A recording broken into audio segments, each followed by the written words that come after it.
Kicking off our first panel, one of our all-time favorite celebrity hosts. You know her from Collider The Witching Hour. You know her from Collider Movie Talk. A mainstay here at the Mid May Massacre and all Mainframe Comic-Con events. The one, the only, Miss Perri Nemiroff.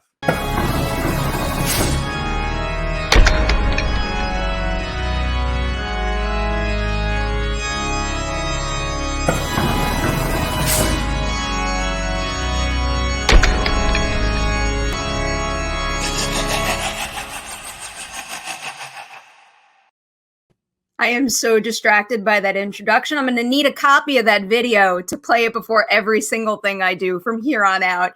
I am so excited to be here at Mid May Massacre, and in particular, to be here talking to two of my favorite people for one of my favorite shows of all time. So, before I introduce them, I'm here repping Collider's The Witching Hour. It is Collider's genre podcast. Highly recommend checking it out on any platform where you listen to your podcast, and also on the Collider Interview YouTube channel as well. Now, let's get into it, and let's bring out Dana DeLorenzo and Ray Santiago of Ash vs. Evil Dead. Hi. So happy. I mean, I was going to say, Perri, those graphics they did for you are better than the graphics for the credits for Ash vs. Evil Dead. I mean, honestly, that was incredible. I was very impressed by that. Before I do my housekeeping, I'm gonna get my first question right this time, and it's, how you holding up? Ooh. What is happening? Yes. Okay. Wow. Nailed it. Perri, I'm so impressed. I learned my lesson with that, and also, Ray, I took a cue from your awesome lighting the last time, and I got some fancy lights also. I feel like a real professional. Yeah, it's like we're in the same. You're in the same house. It is. I'm in the porch. I'm in the next door. Yeah, I mean, your place looks very earthy, Dana. Like you look like you're in a very we look like we're in like a very evil place, and you look like you're on the good side over there. No, you look like you guys are in the party place. I look like I'm the crazy cat lady with plants. That's what I did. I didn't make bread during the pandemic. I learned how to keep a plant alive, which that's a big deal for me. So that's what I got. Very, very impressive. I'd rather be at yours. You guys, Ray, we should get together and do this together sometime. Now that you know, I also have some plants. I'm not showing them today, but I do have like a whole thing of plants that I kept alive. And yeah, you know, they say if you keep a plant alive, that means you're ready for a relationship. Aren't you? I am. All my plants are alive. That's amazing.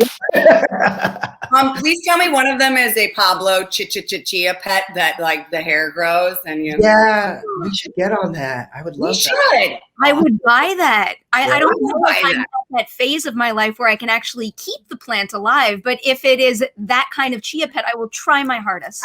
I mean, I think those are pretty. That hair. Yes, your plant will live. So before I get to all of my questions for you guys, I want to let everybody know out there that during the second half of this panel, we're going to be taking your live questions. If you start dropping them in the live chat now, we'll start collecting them. And then maybe Dana and Ray will answer some of your questions as well. Also, there is so much more to this event than these conversations. Like, for example, meet and greets and autographs that both Dana and Ray are participating in. So midmaymassacre.com, you can get all the information you need there. You guys kind of already answered my first question. I know that we are feeling more positive and hopeful and starting to get back out into the world, but is taking care of plants the new lockdown hobby that you want to, hold on to even when we do get back out there? Yeah, I would say I think it's like my biggest accomplishment in the past 3 years. So I'm very proud of it. And yeah, I'll keep doing that. I would still like to learn how to cook a little bit more. I'm terrible. I did work on that a bit. Got like a cast iron skillet and like whoa. Decided to make my own steak dinners at home. And yeah, it was pretty great. We went to the farmer's market and got like sushi grade fish and like chopped it all up and had sushi night.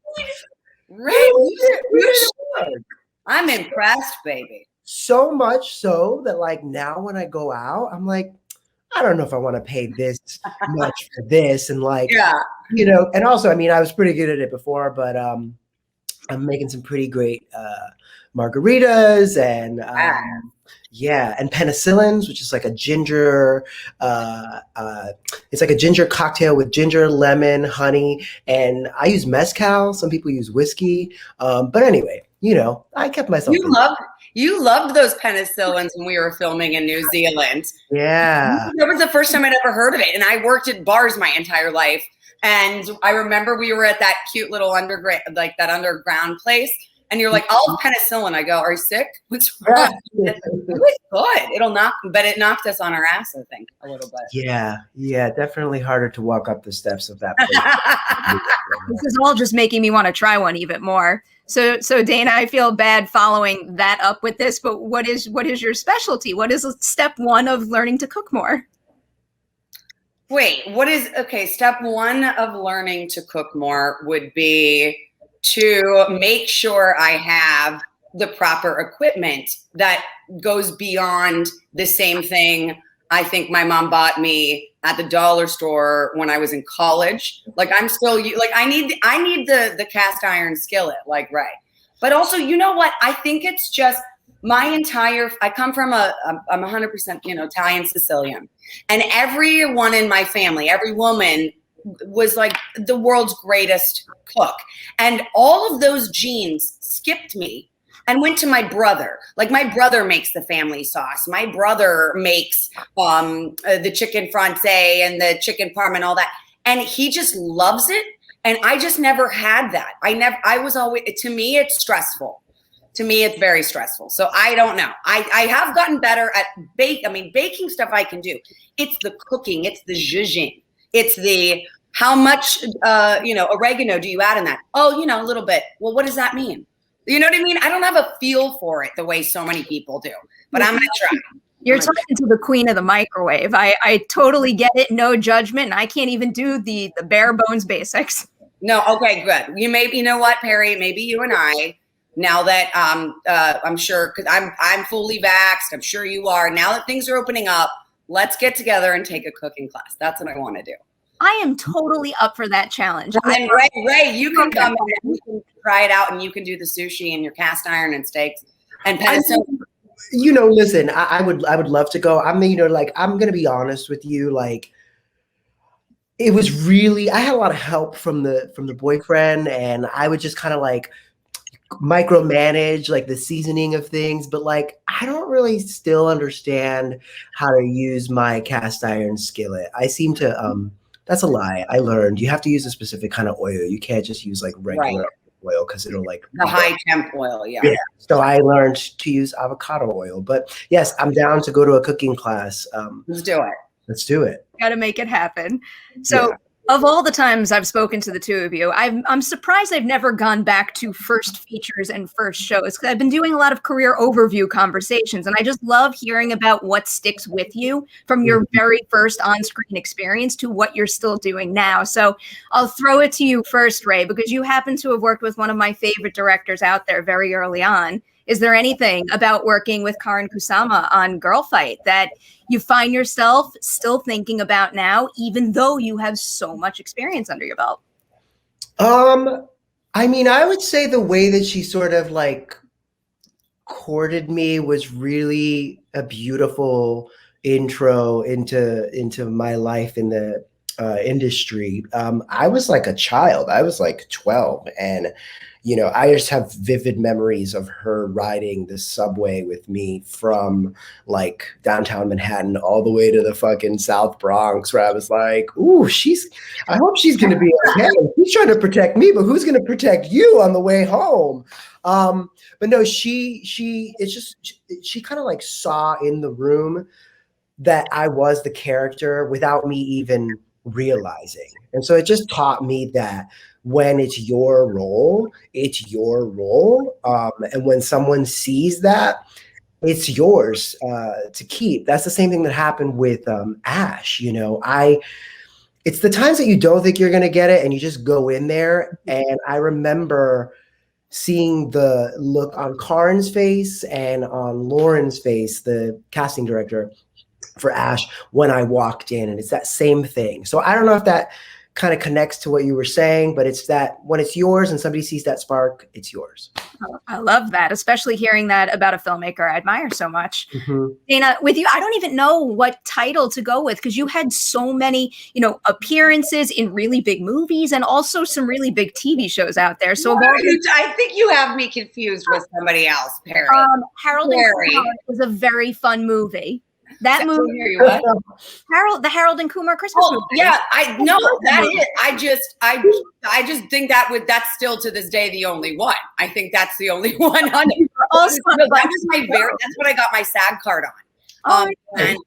In Chicago, and we filmed that in Milwaukee, and that was, I do have very fond memories of that whole thing, start to finish, because I'd filmed it while I was still living in Chicago, and I only had 8 seconds total. Like, when you watch the movie, I think I'm definitely under 10 seconds. And why I say that is because I was there for a week shooting one line a day, because they were it was like moving. It was with me and Harold and Kumar, and it was a couple different scenes.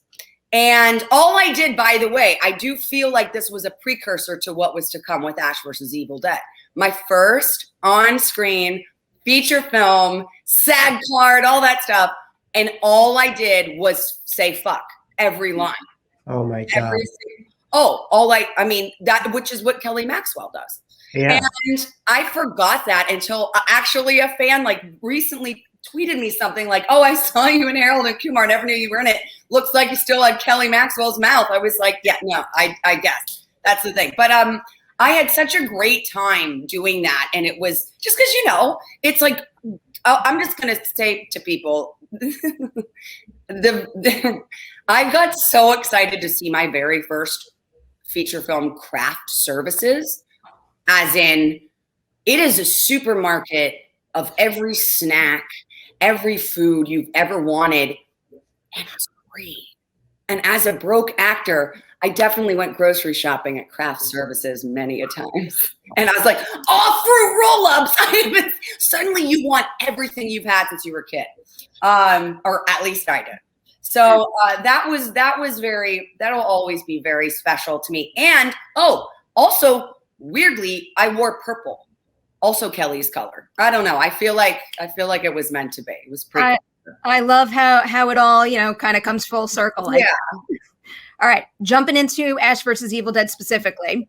Okay. What is one thing that you saw Bruce do while making that show that you have either put in your back pocket and you're actually using yourself today, or just plan to use in the future?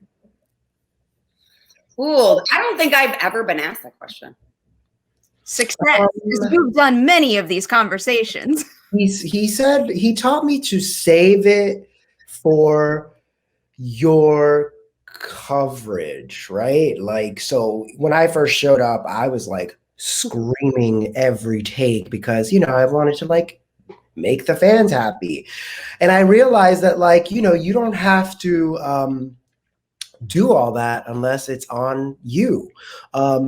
So he's taught me how to save up the energy for when it's important.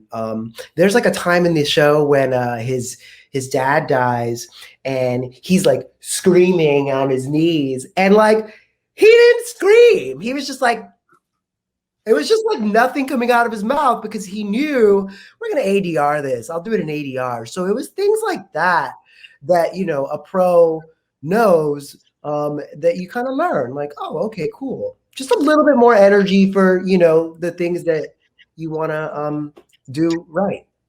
Makes sense. You got to take care of yourself. Yeah.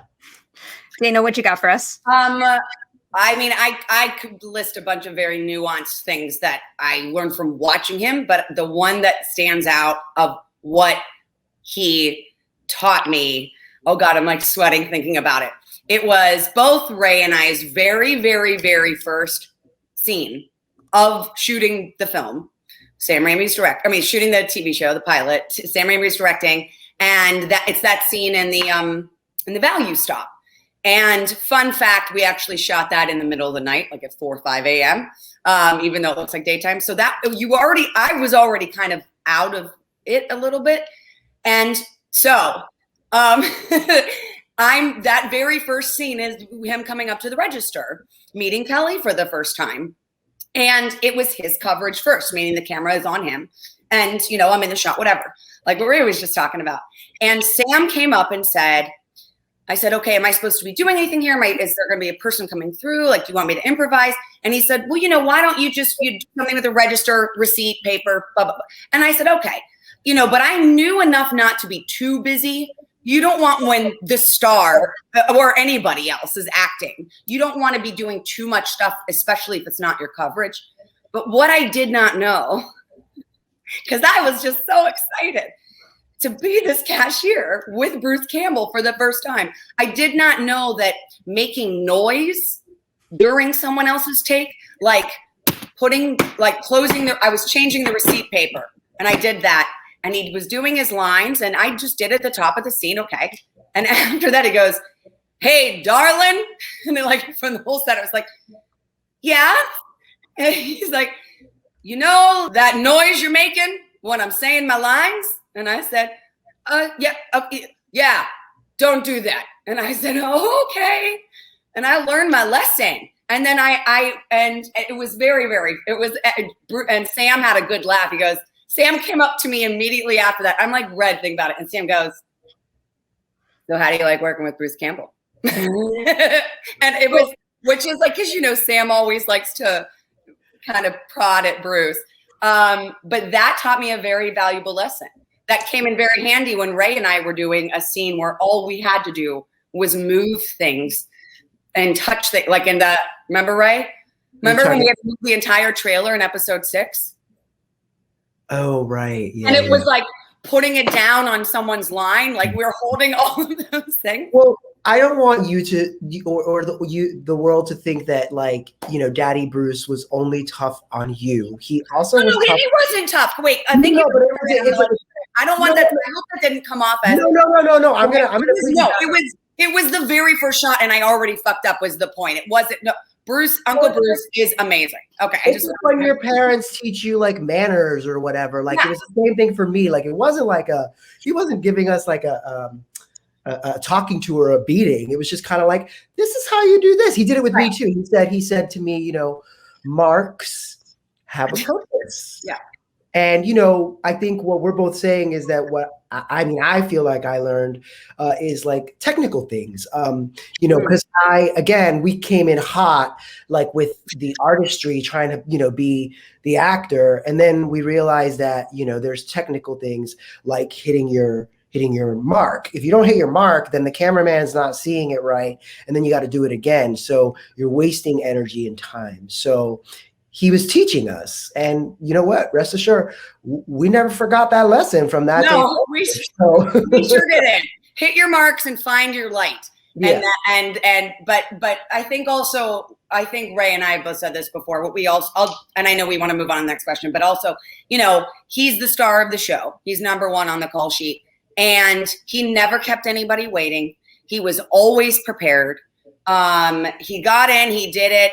And I think that also set the tone for having worked with someone like that, you know, because by the way, he could have been a jerk, but he plays Ash Williams. If Bruce Campbell was a jerk in real life, I wouldn't even be mad about it. I'd be like, you have every right.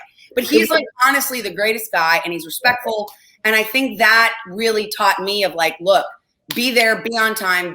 Which I mean, I would anyway, but like, I don't know. He was also kind of really, he was always joking with Ray and I, especially like if we had done like, Ray, you can vouch for this. If there was a moment and we had like a funny beat, it was always him usually if it was the three of us who had the last beat. But he would be like, hey, that was funny.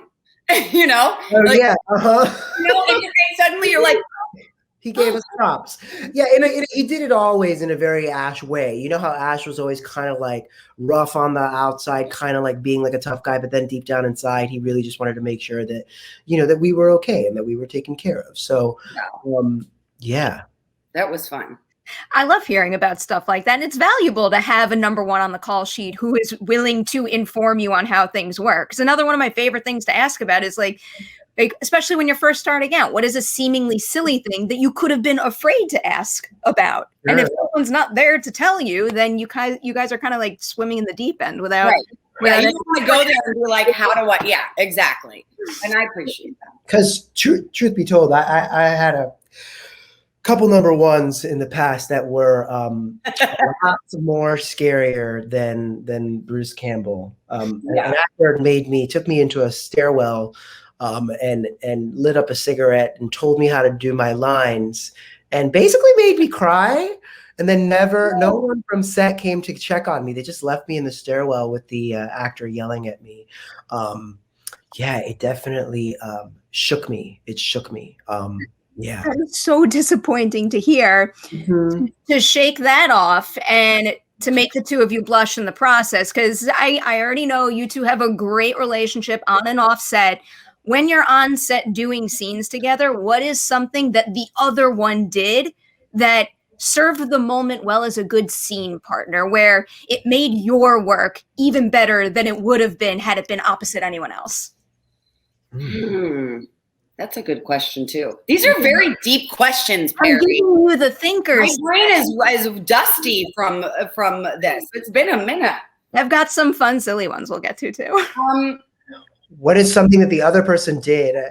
I have to say, Dana always made sure to let me know when I did good stuff. She was always like really, really kind to me about the stuff that we did after we did it. Kind of like what she said about Bruce. She did that. She did that with me. And I feel like I didn't do that enough to her. You mean that moment when you said I look like a feral cat? That was funny. Well, I mean, to be like, here's actually, Ray, this actually helped me not take everything so seriously, because you were already super experienced.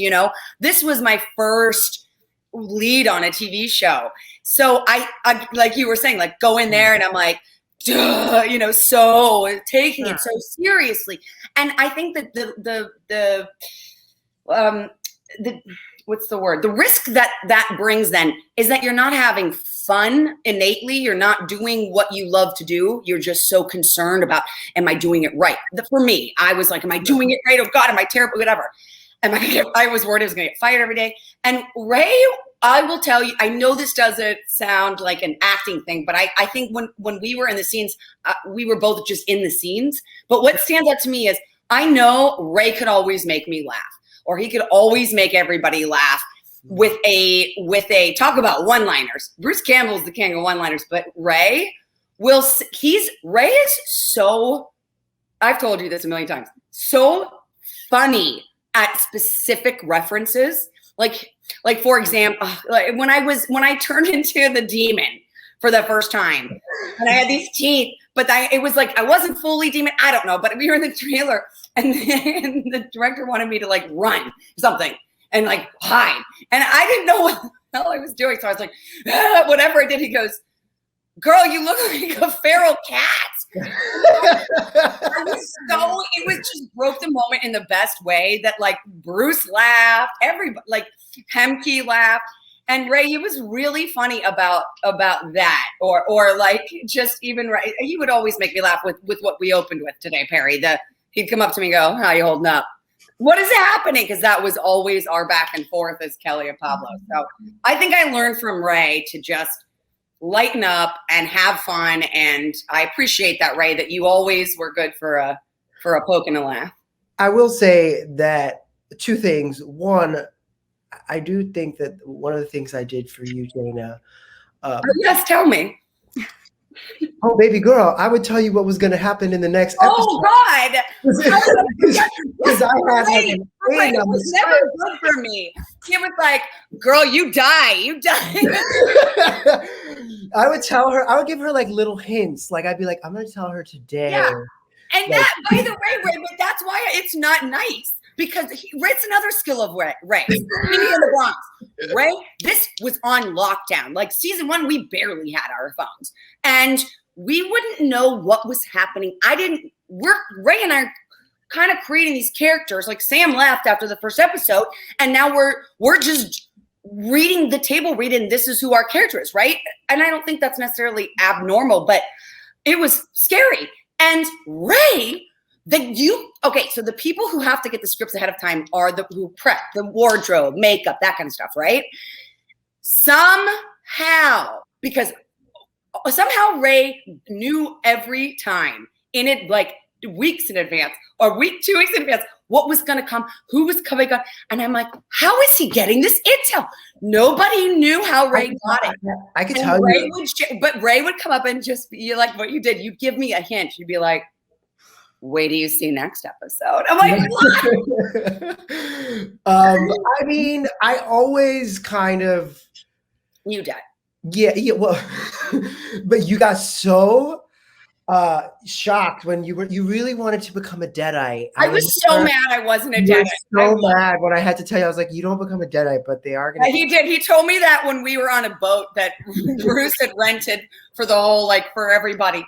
And I was having the best time. And he goes, hey, I just want you to know, you die next episode, but you're not a Deadite. So you're probably coming back. I was like, I just want to be a Deadite. But I will say, I will share how I, one of the things that how I got my info. Oh, I've been waiting 6 years for this. It's not really, I mean, yes, I might have had 1 or 2 people who like casually forgot to pick up their scripts from like wherever they left it on purpose. Or maybe there was like, somehow it made its way into my trailer. But I would fully, when Dana was shooting a scene or Bruce was shooting a scene and I knew I wasn't going to be needed for a while, I would just wander around the production office when everybody was on set and look through people's desks.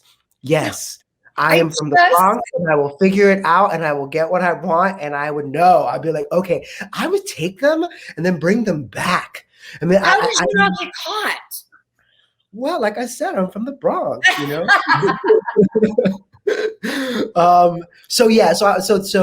And it helped, you know, it helped a little bit to know what was coming, what was in store.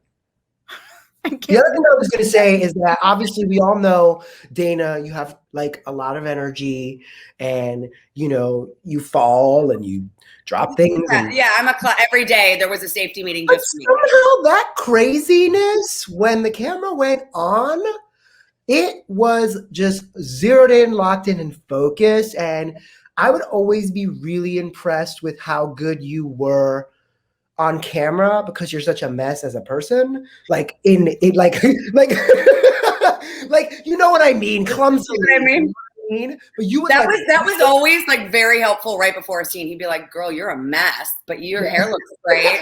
Like, that's not helpful though.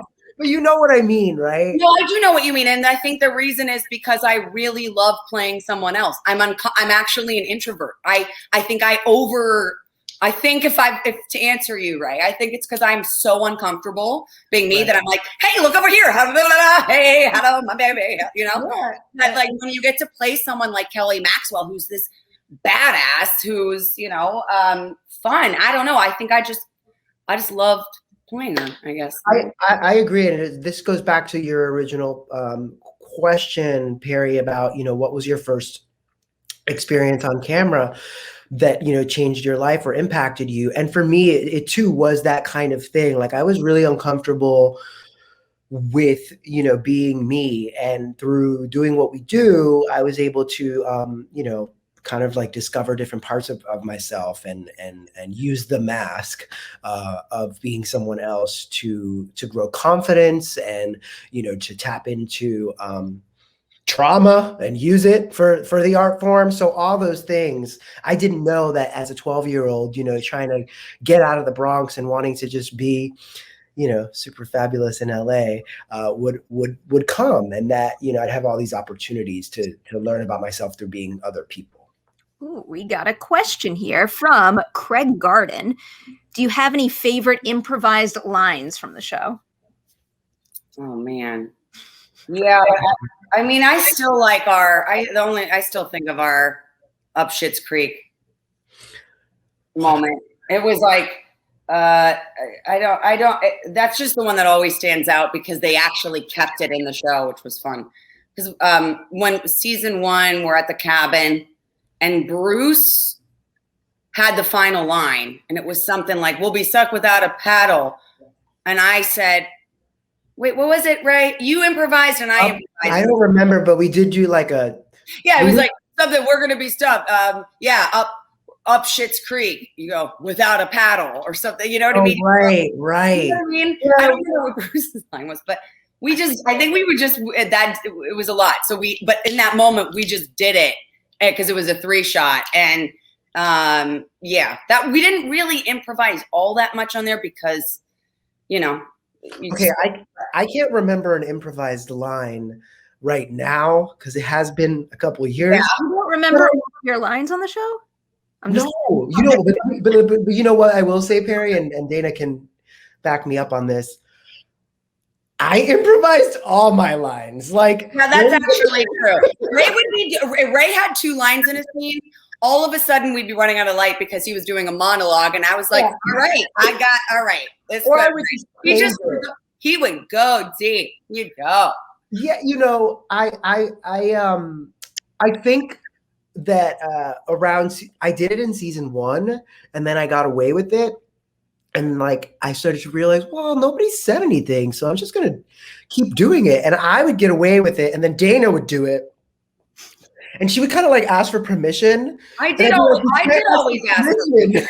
Because I think we have writers on the show, and I know. Be respectful. So because for me, I wasn't so much of an improviser as, the line that a lot of people like was an example of how I would ask for permission. When I'm, reading something, and then if something comes to me, I would go to the showrunners and say, "Hey, as an alternate line, let's do the script. And then if I get another take, who knows on the day, but if I get another take, can I say something like this?" And one of those lines was, "Back off now, or I will fuck your faces with bullets." The original line, it was something because it's like I yelled twice out the window. And I felt like the second time it needed to escalate even more. And so I said, "Can I just say something crazy like this?" And as an alt, and the writer said, "We're changing your line to that. That's officially your line." So yes, Ray though would have the benefit of the spontaneity of it. Whereas yes, I think, Ray, that's basically you and I to a T. You're the Bronx. You would go sneak in people's desk drawers and read them. You would like the scripts and stuff. And you would just do it. And I was always like, "Oh, excuse me, may I understand if I'm going to be dead in the next episode?" Well, I mean, I'm digging my hole deep over here because I just said I steal scripts, I change lines. Like, Chandra Rhimes ain't calling me. I mean, like, I'm what am I doing? I'm giving away all my secrets here. I will say though that we knew what set we were on and what we could get away with. Obviously, like, I wouldn't do those things in another place. I mean, I love this backpedaling. I love that you're and once you're watching this right now. Own it, Ray. Own it. I am. You know what? I'm owning it like my nail polish. Ooh. Oh my God. That's another thing I did during pandemic. See, look at how I changed. Chrome? Was that chrome? That's cool. Chrome and gold. Right. Chrome and gold. When you did it like this, your hands first were like this, and it made me think of you having those hands on that you couldn't. Oh, yeah, we talked about this. They gave me 2 long fingers, and I couldn't wipe my ass because I couldn't poo or wipe my ass. Yeah, because it would take like an hour to take each hand off. So they did me the favor of like taking off a couple fingers. Now I'm just like, if I had just said like, just get me a bidet for my trailer, I can just push it with my fingers. Like, stop. There are a lot of unsung heroes in that hair and makeup department. Perri, I'm sorry. We've gone kind of off. We've gone like real deep. Listen, this is what they really want to know. This is why I love you two so much. You make my job so easy. And I could sit here listening to your stories. I've said this before for hours. This is why I can interview you two over and over and over again. But that's when we get in trouble, because then we talk about things like going through people's desks and stealing scripts and tripping over every light on the set and nearly shooting my foot off and those kinds of things. Oh, this is something that I wanted to follow up on from the last time we spoke. So I was re-listening to that conversation, and I was surprised I didn't ask a question about this. Dana, did you break a rib on this show? Twice, yeah. Why? How? Oh, in the most anticlimactic way. you know, because I was always the one, like, I I would annoy the Rob Tapper and everybody because I'm like, I want to do as much of my own stunts as possible. Well, you can't for a lot of them, the big heavy lifting stuff for insurance reasons. But this one, you know, I could do anything that was like what anybody else would be able to do, like the clothespin onto the mat or whatever. And this one was, again, season 1. And all I had to do was it was not really a stunt. It wasn't a stunt. All I had to do is when they're chasing us and when the what is it called? What's episode 7? The guys, the ones, the anti-government. Anyway, Mike Estes was chasing Right. Kel, was chasing me. And that's where, like, the plan is then Ray comes in and he goes, gotcha, you know? And I had to fake fall as Kelly, you know? Oh, no. And then Ray comes in to save the day. And then we both get screwed with the other guy. I just literally had to fake fall on leaves. They did put a little tiny mat underneath too. Not hard. I practiced. I did it in rehearsal. See, I never learned the lesson that Bruce taught Ray about save it for the camera. I don't know. I go full speed ahead every time. So 7, 8, 9, 10 rehearsals. Okay, fall. Great. They go, and action. I run and I fall on something. And instead of landing on my wrists or anything, I landed directly on my, why am I getting so close to the camera? I landed directly on my rib. And then fun fact, guys, when you watch the rest of those episodes, or that episode, it's season 1, episode 7, when Ray and I had to do that truck thing and the deadite with that when he's punching it at the tree and I'm holding the gun, all of that was with the broken rib. And when I'm screaming, I was screaming in actual pain. But credit to Stu. Ray, remember this? Stu, our stunt coordinator, said when I was like, I couldn't even breathe and I'm being tied up to that truck and had to kick around and do all that stuff. And he came up to me and he goes, the pain is today, but TV is forever. And I was like, okay, I got you. Okay, so it worked. I got to pretend I was screaming in fear instead of in pain. That quote sounds like a very good tattoo idea or something. I think so. And he's not wrong. It looks great. I would have been so mad if I was like, I can't do it, you know? All right. We got this question here from Insomniac Drive-In for Ray and Dana. Which was your favorite season to work on? For me, I would have to say 3. Even though it was the most chaotic and disjointed, fans didn't really love season 3 that much. Some did, some didn't. I don't know. Some did, some didn't. I don't know. But for me, I loved it the most because I got to go from being like weak Pablo to finally becoming like a little bit of like my own hero and doing that whole thing. And I also became the deadite and blah, blah, blah. So I also broke fractured this pinky right here, a guitar, a stuntman with a guitar hit my pinky and it got like a little mini fracture and but it's okay now. I'm glad now. What's your favorite season, Dana? Definitely season 2. I feel like for me, that's when Kelly really hit her stride. I loved all of the scenes that I got to do. I loved the stuff of like fighting with myself in the first episode, and although that blood tank was next level, getting all those gallons of blood on us in that first episode. But I also feel like for Kelly's journey, one of the things I was hoping that they would have her do more is have a little bit of agency. If she's the one of the group that was the one with the brains and the plan, or just the one who common sense, I really wanted her to be able to have some of those moments. And then in episode 6, finally, when the house was being attacked, like I just had a lot of fun with that. I loved everybody. Like I loved the cast we had. I loved having Ted and Michelle and Peppy and Lee Majors. And I got to do a lot of stuff with everybody because season 1, it was a lot of like either me and Ray or me, Ray, and Bruce, obviously.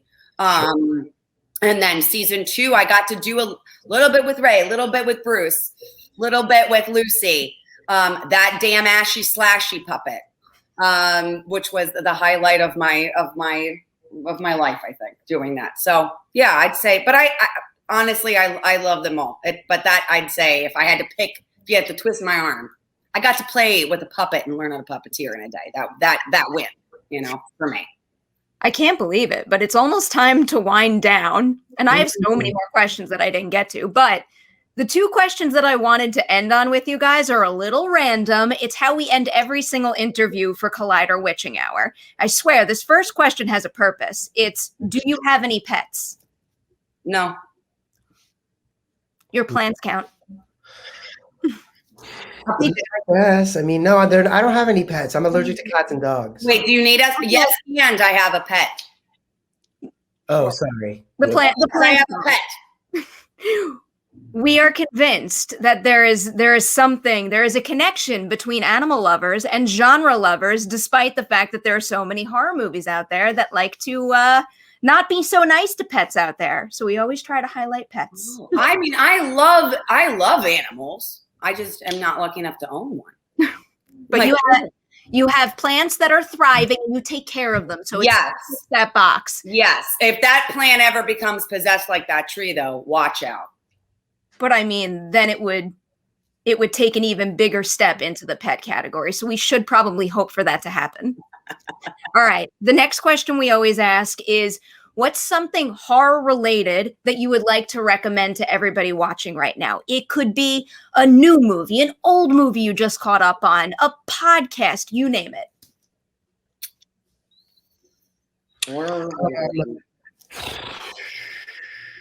There's this like French movie. It's called High Tension. Ah. It's a horror movie. It's really scary. Do you know it? I do know that movie. It's great. Yeah, that movie really freaked me out when I was like younger and I watched it.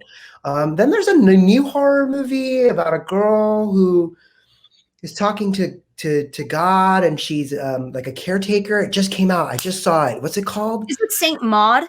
Yes. Really, I've heard of that. Good. It's really so disturbing. good. Morford Clark is something else in that. It's really disturbing. I need to see it. I have the worst memory of things. I put something on and I cannot think of it. But I think it was on Hulu. Okay, so I'll just deflect to if you want to see what I thought was the perfect blend before our show of horror and comedy. I don't even know if you could find them anywhere. But the Abbott and Costello meets, and so like Abbott and Costello meet Dracula, Abbott and Costello meet the Mummy. It's black and white. But I'm telling you, it still holds up to this day where it's a blend of horror and comedy, slapstick comedy, timing. You know, they're the guys, in case people don't know, who did the famous Who's on First, among a bunch of other things. And I watched that. My dad put that movie on for me very young, I think. I was under 10 years old. And so I that'll always hold a place in my heart. I think the one with Dracula is my favorite. I love the variety of recommendations we just got there. Now, before we let the 2 of you go, is there anything you're working on now that you're allowed to tease in any capacity that everybody out there should keep an eye out for? Yeah. I can't say the name of the film, but I got to do my very first character on a animated feature film. So I'm very excited about that. It's for, it'll be, I don't know when it's coming out. I just recorded it recently, but it's for Warner Brothers. That's all I can say for now. Yeah, duh. And another voiceover thing, that first show I'm very, very excited about. It's going to be on AMC, and I think the title right now is Mega City Smiths, and it's stop motion animation with baby dolls that are humans, and baby dolls, but stop motion that are just like, you know, people. They're not meant to be baby dolls. They're people, right?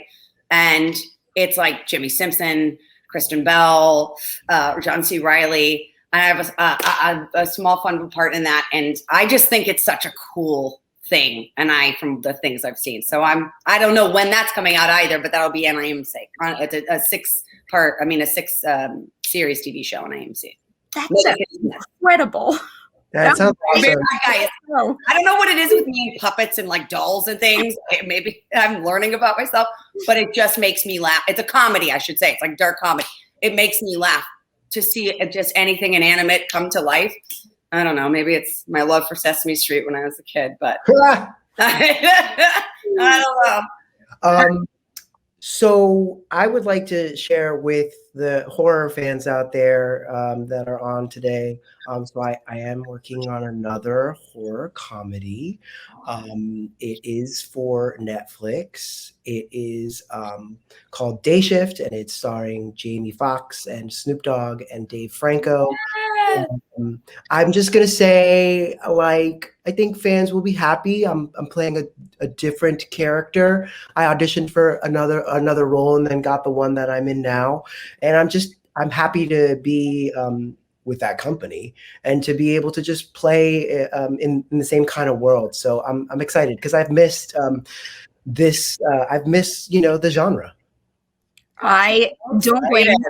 That's so much exciting stuff right there. We have to let you guys go, but I can't get enough of looking back on Ash versus Evil Dead, but also congrats on all that wonderful upcoming stuff that we can all watch soon. Thank you guys for hanging out with us at Mid May Massacre. And big thanks to everybody out there for participating in the conversation. We are going to say goodbye and toss it to the next panel. Bye. Bye. Thank you. Thank you, guys. Bye, Dana. Bye, Ray Ray.